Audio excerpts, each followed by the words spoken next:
အားလုံးမင်္ဂလာပါဒီချက်ဒီနေ့သင်ပေးဖို့ရွေးထားတဲ့ design လေးက Pinterest ကနေပြီးတော့သဘောကျလို့ဆိုပြီးစေထားတဲ့ပုံစံလေးဒီပုံစံလေးเนาะ ready to wear ပုံစံလေးသူကခါအရှိလေးကဒီချက်တို့ဘယ်လောက်ရှိမလဲဆိုတော့21လက်မှရှိမယ်လက်အရှိလေးကကြတော့ဒီချက်တို့16လက်မှယူထားလိုက်မယ်เนาะသူကဘလို့ပုံစံကနေပြီးတော့အခြေခံပြီးတော့ခွဲထွက်သွားလဲဆိုတော့သူ့ရဲ့ design လေးကဒီမှာဒီချက်တို့ဟိုပခုံးပြောက်ပေါ့เนาะ off shoulder ပုံစံကနေပြီးတော့ခွဲထွက်သွားတာအခုတစ်ချက်အင်ကြီးပုံစံလေးကိုပတ်တန်ဆွဲပြပေးမယ်နော်ဒီပတ်တန်ကတစ်ချက်တို့ကပုံမှန်အင်ကြီးတွေမှာဆွဲတယ်လို့မျိုးရင်ခါတင်ဆိုပြီးတော့တစ်ချက်တို့တွေကတောက်ထည့်ဖို့အတွက်ဆိုပြီးတော့တောက်စာတွေယူပြီးဆွဲထားတဲ့အင်ကြီးပတ်တန်မဟုတ်ဘူးနော်တောက်ထည့်ဖို့အတွက်ဆွဲတဲ့အင်ကြီးပတ်တန်ကဒီလိုမျိုးလေးခါနေရာမှာတောက်ကလေးတွေပါမယ်အဲ့တော့ခါလေးကပို့ပြီးတော့တင်ထားမယ်အခုဒီဟာကကြတော့တစ်ချက် ready to wear ပတ်တန်လေးအဲ့ရနေပြီးတော့မှတစ်ချက်တို့ပတ်တန်ဘယ်လိုခွဲထုတ်မလဲဆိုတော့သူ့ရဲ့ပုံစံလေးကတစ်ချက်တို့ပခုံးပြောင်း off shoulder လို့ခေါ်တယ်နော်အဲ့ပုံစံကနေပြီးတော့တစ်ချက်တို့ကအင်ကြီး design ထုတ်တာဆိုတော့အဲ့တော့သူ့ကိုတစ်ချက်တို့ကoff shoulder ဖြတ်ဖို့တော့ဘာလို့လဲဆိုတော့ဒါကတချို့ရဲ့ရှေ့ရင်ကျယ်မြင်နောက်ချမ်းဆိုလဲနောက်ကျောကျယ်မြင်ဆိုတာရှိမယ်เนาะသူကရှေ့နဲ့နောက်နဲ့ကိုအတူတူပဲဖြတ်မယ်အဲ့တော့တချို့ဘာလုပ်ရမလဲဆိုတော့ဒီပခုံးစွန်းကနေပြီးတော့ဒီအောက်ကိုတချို့လေးလက်မှချမယ်เนาะဒီရင်ကျယ်မြင်ဆိုတာကပြီးတော့မှအတွင်းထဲကိုဝင်ဖို့အတွက်နောက်ကျောကျယ်မြင်လို့ဘာလို့ဆိုတော့တခါတည်းပြောပြထားတာအဲ့တော့သူ့ကိုကြာတာဘာလို့မလဲဆိုတော့ဒီပခုံးစွန်းကနေတချို့အောက်ကိုလေးလက်မှချမယ်ချပြီးတော့အဲ့ဒီနေရာမှာတချို့မှတ်လိုက်မယ်လေးလက်မှဆိုရင်သူကရင်ကျယ်မြင်အထက်ကိုနည်းနည်းလေးပဲရောက်မယ်เนาะ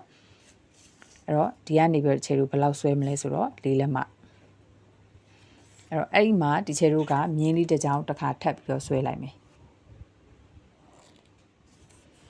ဆွဲပြီးတော့ဘာလုပ်မလဲဆိုတော့ဒါကခြေတို့ရှေ့ချမ်းဂျိုင်းဖောက်ထားတာနောက်ချမ်းဆိုလဲနောက်ချမ်းရဲ့ဂျိုင်းဖောက်ထားတာရှိမယ်เนาะဒီခြေဒါရှေ့ချမ်းနဲ့ပဲပြပေးထားတာအဲ့တော့အတွင်းထဲကိုဒီခြေတို့တက်လက်မကွဲဝင်လိုက်မယ်အတွင်းထဲကိုဒီရှေ့ချမ်းဂျိုင်းကနေတက်လက်မကွဲဝင်မယ်နောက်ချမ်းဆိုလဲနောက်ချမ်းဂျိုင်းကနေခြေတို့တက်လက်မကွဲဝင်မယ်เนาะလေးလက်မချတာနေရာနေပြီးတော့အဲ့ဒီနေရာကိုခြေတို့က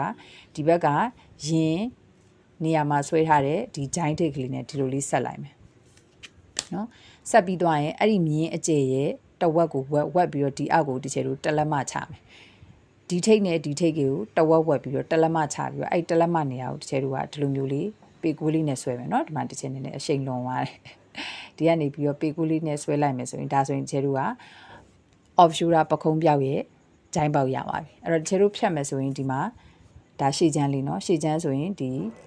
sorry ဒီကနေပြီးတော့ဒီကိုလာမယ်ပြီးရင်ဒီကောင်ကနေပြီးတော့ဒီဘက်ကိုဂျိုင်းဝတ်မယ်ဆိုရင်ခြေတို့ရဲ့ပုံစံဒီမှာထွက်လာပြီအဲ့မှာမှခြေတို့ကရှေ့ချမ်းကနှစ်ချမ်းဆက်ထားတာဖြစ်တဲ့ကြောင့်မို့ဒီကနေပြီးတော့ခြေတို့ချုပ်စာလေးထုတ်မယ်ရှေ့ချမ်းမှာတချို့ကချုပ်စာကိုပုံမှန်ဆိုရင်တက်လက်မထုတ်တာပေါ့နော်ဒါပေမဲ့ဒီမှာကကြတော့ခြေကဟိုရှေ့ချမ်းမှာသူကနှစ်ဖက်ကိုပူးထားတယ်ပူးချုပ်ပြီးတော့မှအလှပြန်ပြီးတော့အပြင်ဘက်ကိုပြန်လှန်ပြီးဖိထားတဲ့အတွက်ကြောင့်မလို့လိုလိုပို့ပို့ချုပ်စာလေးကိုနှစ်လက်မထုတ်ထားလိုက်နောက်မှကိုကကြီးတယ်ဆိုရင်ပြန်ပြီးတော့ညှက်ချပလိုက်လို့ရတယ်နော်အဲ့တော့သေးသွားတယ်ဆိုရင်ကိုကဘာမှလုပ်လို့မရအဲ့တော့ဒီဘက်အပြင်ဘက်ကိုတချို့တို့ဘာလုပ်ရမလဲဆိုတော့ချုပ်စာလေးနှစ်လက်မပို့ပြီးတော့ထွက်ထားလိုက်နော်အဲ့ဒီချုပ်စာထွက်တာကိုပြပေးထားတာနော်ဒါဆိုရင်ခြေတို့ချုပ်စာထွက်ထားလိုက်ပြီအဲ့ဒါပြီးပြီဆိုရင်ခြေတို့ကအပေါ်ပိုင်းရင်ဖြတ်ပြီးပါပြီရင်ဖြတ်ပြီးပြီဆိုတော့ဘာလုပ်ရမလဲဆိုတော့ဒီခြေတို့ဒီအပေါ်ဘက်ကအခုပုံစံမှာတွေ့တဲ့အတိုင်းပဲအပေါ်မှာရှုံ့တုံလေးပါတယ်အဲ့ရှုံ့တုံအတွက်ကိုဒီခြေတို့အတွန့်စာလေးယူပေးရမယ်သူကဒီကနေပြီး white ပြီးတော့လက်ကလေးကိုဒီလိုသွားမှာလက်မှာလည်းရှုံ့အတွန့်လေးထည့်မယ်လေအဲ့တော့ဒီခြေတို့ဒီရှေ့ချမ်းရဲ့ရှုံ့တုံကိုအရင်အများကြီးမယူခြင်းဘူးပြပြလေးပဲလိုချင်နေဆိုတဲ့အတွက်ကြောင့်မလို့ဒီဘက်ကိုခြေတို့အတွန့်စာနှစ်လက်မကွဲထပ်ထုတ်ထားလိုက်မယ်ဘယ်လောက်ထပ်ထုတ်ရမလဲဆိုတော့ hori bell လေးကိုခြေတို့နှစ်လက်မကွဲထပ်ထုတ်မယ်ဒါကဒီခြေတို့ချုပ်စာနော်ချုပ်စာနဲ့ဒီအတွန့်စာနဲ့ကိုမရောနဲ့နော်ချုပ်စာပြီးရင်ခြေတို့ဒါအတွန့်စာလေးထပ်ပြီးတော့နှစ်လက်မကွဲထွက်မယ်ဒီဘက်ချမ်းလေးကိုအဲ့ဒါဆိုရင်ခြေတို့ကပတ်တန်ကဒီလိုလေးထပ်ဖြစ်လာမယ်ဒီဘက်မှာပဲထုတ်ထားလိုက်မယ်အဲ့တော့ဒီမှာဆိုရင်ဒါကအတွန့်စာနှစ်လက်မယူထားလိုက်နော်အဲ့ဒါဆိုရင်ချုပ်စာအတွန့်စာအကုန်လုံးခြေတို့အပြင်ဘက်ကိုမူရင်းရှေ့ချမ်းနေပြီလေးလက်မကွဲအပြင်ကိုထွက်ထားလိုက်ပြီဟုတ်ပြီနော်ဒါဆိုရင်ခြေတို့ကသူ့ရဲ့ဒီခန္ဓာကိုအပေါ်ဘက်မှာလေဘင်းမှာဝိုက်မယ်အတွန့်စာရသွားပြီเนาะဒီမှာတောက်လျှောက်အကုန်လုံးထုတ်မယ်เนาะသူကအပွားလေးဆိုပွားလေးနဲ့အီလေးဆိုရင်အရင်လှတဲ့ပုံစံလေးเนาะပြီးရင်ကျတို့ဘာလုပ်ရမလဲဆိုတော့ဒီအပေါ်ကနေပြီးအောက်ဘက်မှာရင်ဖြတ်ဆက်နှစ်ခုရှိတယ်ခါကနေပြီးဖြတ်ဆက်ပေါ့เนาะသူကခါကနေလည်းမဟုတ်ဘူးခါအထက်လေးနည်းနည်းလေးကနေဆိုတော့ကျတို့ဒီပခုံးစုံးလေးကနေ73လက်မယူလိုက်မယ်ဟောဒီအပေါ်ကနေပြီးဒီနေရာကိုကျတို့73လက်မယူမယ်ဒါဆို73လက်မလို့မှတ်လိုက်เนาะပြီးရင်အဲ့ဒီအတိုင်းလေးကျတို့ဘာလုပ်မလဲဆိုတော့တောက်လျှောက်ဒီမှာပို့ပြီးတော့ထွက်ထားတဲ့နေရာနေပြီးကျတို့မြင်းလေးဆွဲလိုက်မယ်เนาะဒီအပြာမြင်းတွေကိုမတွက်နဲ့တော့เนาะဒီမြင်းကိုပဲသွားမယ်ပြီးရင်ဘာလုပ်မလဲဆိုတော့ကျတို့ဒီမြင်းနဲ့ဒီမြင်းရဲ့ဘယ်လောက်ကြံမလဲ21လက်မဆို8လက်မကြံမယ်တဝက်ဝက်မယ်เนาะဒီခါကိုတချို့တဝက်ဝက်ပြီးတော့မြင်းတစ်ကြောင်ထပ်ဆွဲလိုက်မယ်ဖြတ်ဆက်နှစ်ခုဖြစ်သွားမယ်เนาะ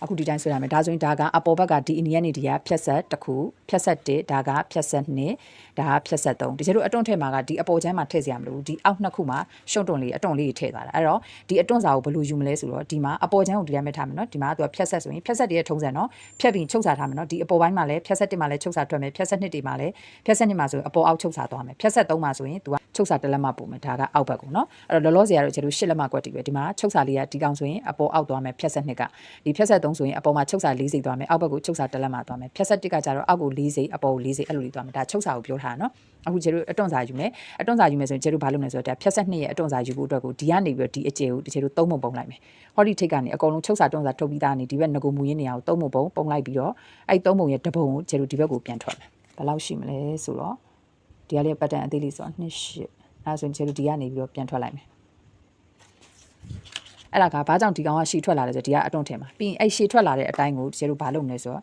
ဒီနားလေးကိုသူ့အတိုင်းလေးပဲဒီတိုင်းလေးပဲယူလိုက်နော်ဒီတိုင်းလေးပဲသူကဘယ်လောက်စောင်းထားလဲအဆောင်လေးအတိုင်းပဲယူထားလိုက်နော်ရတယ်ဘာမှမဖြစ်ဘူးဒီတိုင်းလေးပဲပြပြလေးပဲစောင်းထားလိုက်နော်ယူပြီးသွားရင်ဘာလုပ်မလဲဆိုတော့ကျတို့ဒီကနေပြီးတော့ဒီကိုကျတို့3ပုံပြန်ပုံမယ်ဒီကောင်ကိုလည်းရှည်ထွက်လာတဲ့အတိုင်းကိုကျတို့3ပုံပုံမယ်ပုံပြီးတော့ဒီတပုံကိုဒီကျတို့ကဒီဘက်ကိုပြန်ပြီးတော့ထုတ်မယ်ဒီတပုံအတိုင်းဘယ်လောက်ရှိလဲဒီတပုံအတိုင်းကဥပမာကျတို့ဟိုပေါ့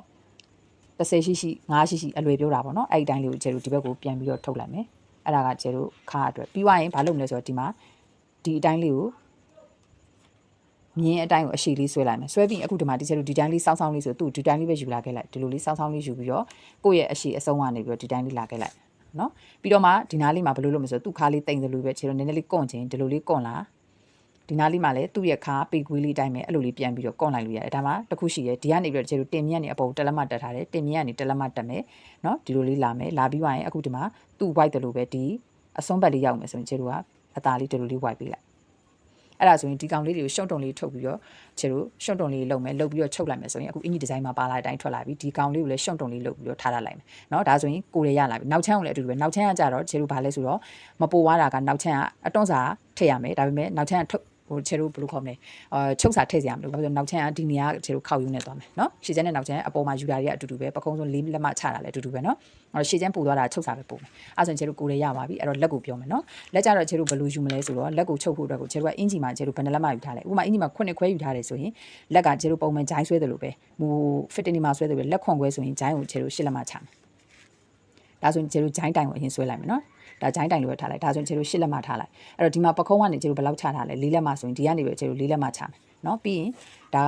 ါကဟို8လက်မဖြစ်သွားတော့ဒါတဝက်လိုဖြစ်သွားတာပေါ့เนาะပြီးရင်ကျတို့ဘာလုပ်မလဲဆိုတော့ဒီကောင်ကိုကိုဘက်ဒီပဲ4တောင်ပေါင်လေးခတ်လိုက်ပေါ့เนาะပုံမှန်လက်ဆွဲတယ်လို့ပဲအရင်ဆုံးအဲ့လိုပေါင်လေးခတ်ထားလိုက်ပြီးရင်ကျတို့ဘယ်လောက်အရှိဆွဲမလဲဆိုတော့16လက်မဆွဲမယ်เนาะအဲ့တော့ကျတို့ဒါအသတင်ကိုပဲဆွဲပြီးတော့မှကျတို့ချုပ်စာတွေကိုပို့ပြီးတော့ထုတ်လိုက်မယ်16လက်မဆွဲမယ်ဆိုတော့ကဲထားလိုက်တာကိုယ့်ရဲ့16လက်မအရှိပဲထားလိုက်เนาะလက်အရှိအဲ့ဆိုရင်ဒီကောင်ကိုကျတို့ပေါင်လေးအရင်ဆုံးပိတ်လိုက်မယ်ဒါလက်ဆွဲဖို့အတွက်ပါအခုဒီကောင်ကကျတို့ဒီပခုံးဆုံးကနေပြီးတော့4လက်မချလို့ဒီနားလေးက4လက်မချတာเนาะမှာဆိုလို့အဲ့4လက်မချပြီးရင်ဒီမှာကျတို့ဂျိုင်းဆွဲထားတယ်ဒီဆွဲတဲ့အတိုင်းကျတို့ဒီမှာဆွဲမယ်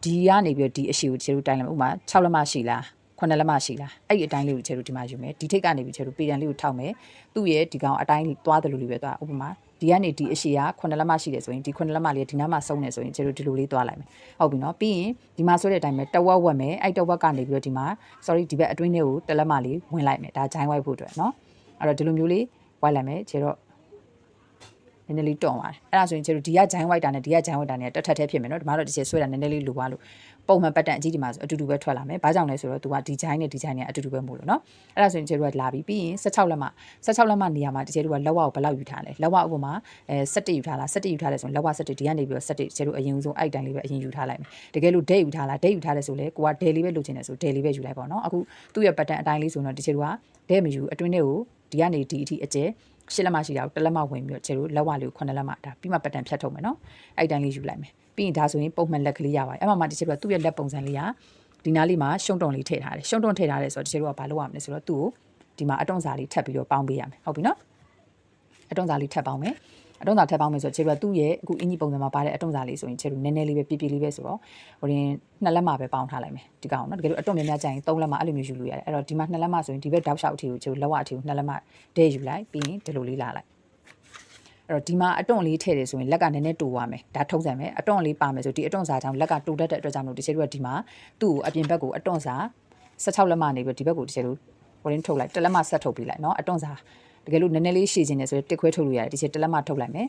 ဒါအတွန့်စာအတွက်ထပ်ရှည်ပေးရနော်အဲ့ဒါဆိုရင်ကျတို့ကအပေါ်ကို2လက်မထပ်ပြီးတော့ရှည်ထားပြီးဒီကိုအတွန့်စာတစ်လက်မထပ်ပြီးတော့ဒီကနေအတွန့်စာဒီချက်တို့ထပ်ပြီးတော့ရှည်ထားပြီဒါဆိုကျတို့ပတ်တန်ကိုလိုချင်တဲ့အရှည်အဖောင်းအတွက်ဒီ left ဖောင်းအရှည်အတွက်ရပါအဲ့ဒါဆိုဘာလို့လဲဆိုတော့ကျတို့အခုလောက်အောင်မှာပါတယ်